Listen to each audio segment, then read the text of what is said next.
Oi, eu sou a Grazi e esse é o 15 Minutos com a Bíblia. Se você é novo por aqui, gostaria de dizer que esse vídeo faz parte de um devocional que é publicado diariamente, com a leitura e a interpretação de cada livro da Bíblia.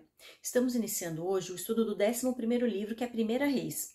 Mas se você tiver interesse em conhecer a Bíblia desde o início, é só acessar a playlist 15 Minutos com a Bíblia Gênesis e iniciar a jornada por lá.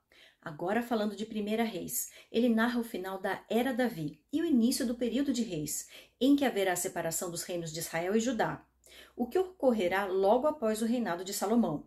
No livro anterior, vimos que o rei sofreu com a conspiração de um de seus filhos, Absalão. E agora veremos que ele não foi o único filho de Davi a se autoproclamar rei. Nossas atitudes têm consequências, e a maneira displicente com que Davi tratava os filhos, em especial Adonias, fará com que ele sofra a consequência da sua missão como pai. Capítulo 1. Adonias declara-se rei. Quando o rei Davi envelheceu, estando já de idade bem avançada, cobriam-no de cobertores, mas ele não se aquecia. Por isso, os seus servos lhe propuseram: vamos encontrar uma jovem virgem para servir e cuidar do rei. Ela se deitará ao seu lado, a fim de aquecer o rei. Então procuraram em todo o território de Israel uma jovem que fosse bonita e encontraram Abisag, uma sunamita, e a levaram ao rei. A jovem, muito bonita, cuidava do rei e o servia, mas o rei não teve relações com ela. Nesse trecho, vemos que Davi já estava idoso, em idade bem avançada, e que foi necessário contratar uma jovem para lhe aquecer. E esse ponto é muito importante de ser destacado, pois demonstra o desfecho da conduta de Davi em relação às diversas mulheres que tomou como esposas e concubinas. Creio que ele jamais conseguiu construir um relacionamento com uma mulher da maneira como o Senhor desenhou o matrimônio no Jardim do Éden. O plano original de Deus era que um homem e uma mulher se unissem e dessem origem à sua descendência. Davi não respeitou esse princípio e tomou diversas mulheres para si. Mas ao mesmo tempo em que tinha muitas, seu coração não tinha nenhuma. Isso ficou evidente quando cometeu o adultério com Batseba. Davi deitou-se com muitas mulheres, mas jamais permitiu que nenhuma delas adentrasse as barreiras do seu coração. Ele sabia como possuir, mas não sabia como amar. Acho intrigante como um homem respeitado como ele, e que se casou tantas vezes, precisou contratar uma jovem para cuidar dele na velhice, sendo que suas várias esposas ainda estavam vivas. E a lição que eu aprendo aqui é a seguinte: o relacionamento entre um homem e uma mulher não se resume a uma relação carnal, mas sim espiritual. De nada adianta unir corpos se coração, mente e propósito não se unirem também. Davi fez de suas esposas posses e não bênçãos. E esse entendimento equivocado fez com que o amor não fosse cultivado em seus relacionamentos.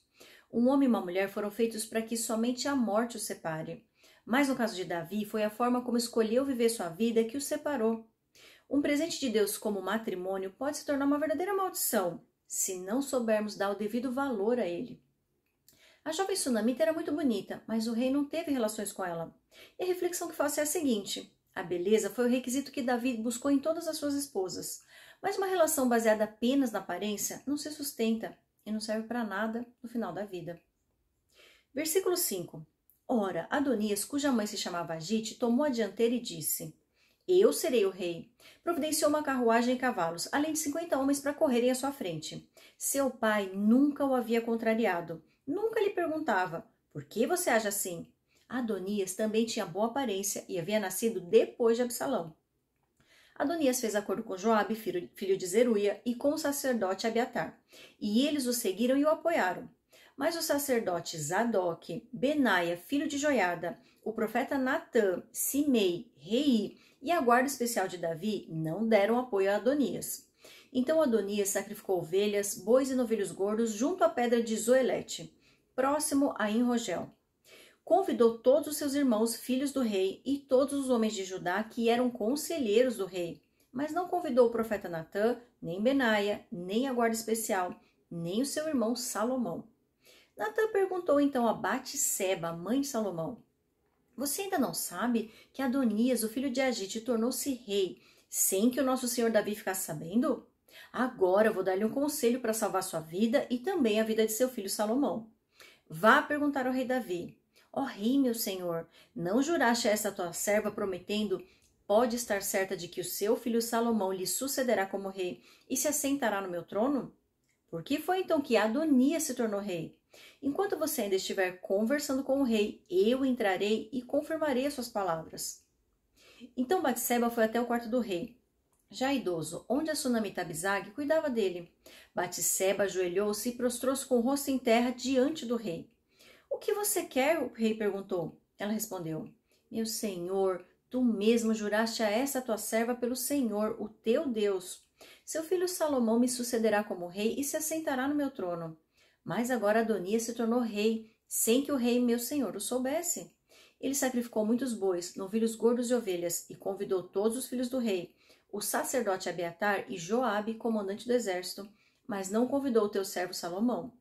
Agora, ó rei, meu senhor, os olhos de todo Israel estão sobre ti para saber de tua parte quem sucederá o rei, meu senhor, no trono.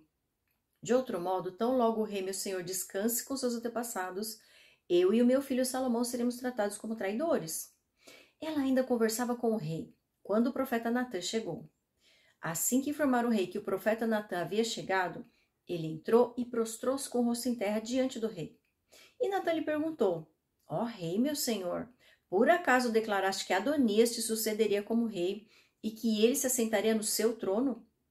Hoje ele foi matar muitos bois, novilhos gordos e ovelhas. Convidou todos os filhos do rei, os comandantes do exército e o sacerdote Abiatar. Agora eles estão comendo e bebendo com ele e celebrando. Viva o rei Adonias! Mas ele não convidou a mim, que sou teu servo, nem o sacerdote Zadok, nem a Benaia, filho de Joiada, nem a teu servo Salomão. Seria isto algo que o rei, meu senhor, fez sem deixar que os seus conselheiros soubessem quem sucederia o rei, meu senhor, no trono? A primeira coisa que me chama a atenção é que Adonias se autoproclama rei porque seu pai jamais o havia confrontado em relação às suas atitudes. Ou seja, ele fazia o que bem entendia, sem que seu pai o repreendesse. Mas a conduta de Davi em relação ao filho possivelmente moldou seu caráter como um homem mimado e imaturo. Era sabido que Salomão seria o sucessor de Davi.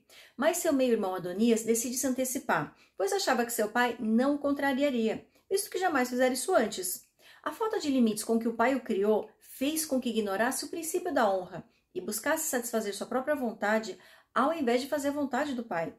O segundo ponto que me intriga é o fato de Joabe se unir a Adonias, pois quando Absalão se rebelou contra o pai, ele permaneceu fiel a Davi. A Bíblia não menciona por que ele fez isso. Talvez tivesse percebido que Davi estava velho demais para reinar, e já que ele não havia proclamado ainda o sucessor, seria natural continuar servindo ao filho do rei como havia servido ao pai. Não sabemos qual foi sua intenção, mas veremos que essa deslealdade vai cobrar seu preço mais adiante.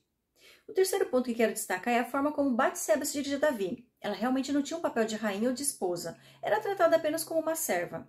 Quando vai até o rei, ele friamente pergunta o que ela quer. Depois de expor seu anseio, Natã chega no meio da conversa e ela simplesmente sai da presença do rei, para que o profeta Natã fale com ele. Somente depois de Natã expor a situação a Davi é que ele manda chamar Batseba de volta. Versículo 28, o início do reinado de Salomão. Então o rei Davi ordenou: chamem Batseba. Ela entrou e ficou em pé diante dele. O rei fez um juramento: juro pelo nome do Senhor, o qual me livrou de todas as adversidades, que sem dúvida hoje mesmo vou executar o que jurei pelo Senhor, o Deus de Israel. O meu filho Salomão me sucederá como rei e se assentará no meu trono em meu lugar. Então Batseba prostrou-se com o rosto em terra e, ajoelhando-se diante do rei, disse: que o rei Davi, meu senhor, viva para sempre. O rei Davi ordenou: chamem o sacerdote Zadok, o profeta Natã e Benaia, filho de Joiada. Quando eles chegaram à presença do rei, ele os instruiu: levem os conselheiros do seu senhor com vocês. Ponham o meu filho Salomão sobre a minha mula e levem-no a Giom. Ali o sacerdote Zadok e o profeta Natã o ungirão rei sobre Israel. Nesse momento toquem a trombeta e gritem: viva o rei Salomão! Depois acompanhem-no e ele virá sentar-se no meu trono e reinará em meu lugar. Eu o designei para governar Israel e Judá. Benaia, filho de Joiada, respondeu ao rei: assim se fará, que o Senhor, o Deus do rei, meu senhor, o confirme. Assim como o Senhor esteve com o rei, meu senhor também esteja ele com Salomão, para que ele tenha um reinado ainda mais glorioso que o reinado de meu senhor, o rei Davi. Então o sacerdote Zadok, o profeta Natã, Benaia, filho de Joiada, os queretitas e os peletitas fizeram Salomão montar a mula do rei Davi e o escoltaram até Giom. O sacerdote Zadok pegou na tenda o chifre com óleo e ungiu Salomão. A seguir tocaram a trombeta e todo o povo gritou: viva o rei Salomão! E todo o povo o acompanhou. tocando flautas e celebrando, de tal forma que o chão tremia com o barulho. Adonias e todos os seus convidados souberam disso quando estavam terminando o banquete. Ao ouvir o toque da trombeta, Joabe perguntou: o que significa essa gritaria, esse alvoroço na cidade? Falava ele ainda quando chegou Jonatas, filho do sacerdote Abiatar, e Adonias lhe disse: entre, pois um homem digno como você deve estar trazendo boas notícias. De modo algum, respondeu Jonatas a Adonias. Davi, o nosso rei e senhor, constituiu o rei a Salomão.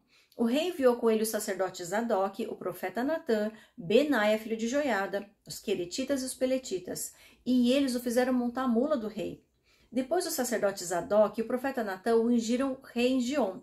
De lá eles saíram celebrando, e a cidade está alvoroçada. É esse o barulho que vocês ouvem. Além disso, Salomão já se assentou ao trono real. Até mesmo os oficiais do rei foram cumprimentar Davi, o nosso rei e senhor, dizendo: que o teu Deus torne o nome de Salomão mais famoso que o teu, e o seu reinado mais glorioso do que o teu. E o rei curvou-se reverentemente em sua cama e disse: bendito seja o Senhor, o Deus de Israel, que permitiu que os meus olhos vissem hoje um sucessor em meu trono. Diante disso, todos os convidados de Adonias entraram em pânico e se dispersaram. Mas Adonias, com medo de Salomão, foi agarrar-se às pontas do altar. Então informaram a Salomão: Adonias está com medo do rei Salomão e está agarrado às pontas do altar. Ele diz: que o rei Salomão jure que não matarás teu servo pela espada. Salomão respondeu: se ele se mostrar confiável, não cairá nem um só fio de cabelo da sua cabeça. Mas se nele se descobrir alguma maldade, ele morrerá. Então o rei enviou alguns soldados, e eles o fizeram descer do altar. E Adonias veio e se curvou solenemente perante o rei Salomão, que lhe disse: vá para casa. Davi se omitiu em proclamar oficialmente quem seria seu sucessor, e isso deixou um espaço vazio. Costumo dizer que espaços não ficam vazios, eles sempre são preenchidos por algo ou por alguém. A falta de atitude de Davi em passar o bastão adiante fez com que alguém viesse e o tomasse à força. Quando deixamos desempenhar um papel que é nossa responsabilidade, abrimos uma brecha para que o inimigo entre. E foi o que aconteceu com Adonias, um homem que nunca foi contrariado, encontrou a oportunidade perfeita para fazer sua própria vontade. Apesar da traição de Joabe e Abiatar, Davi ainda contava com conselheiros fiéis, que fizeram chegar até ele a informação sobre a usurpação do reino. E isso possibilitou que o rei tomasse a atitude necessária e ordenasse que seu filho Salomão fosse proclamado rei. Apesar da insurgência de Adonias, Salomão foi misericordioso e decidiu dar uma segunda chance para o irmão, ordenando que voltasse para casa em paz. Mas essa trégua só seria mantida se ele fosse confiável. Mas veremos que o caráter de Adonias era egocêntrico e ele se envolverá num conflito desnecessário, apenas para satisfazer suas vontades. E essa atitude também cobrará um alto preço. Eu te espero no capítulo 2.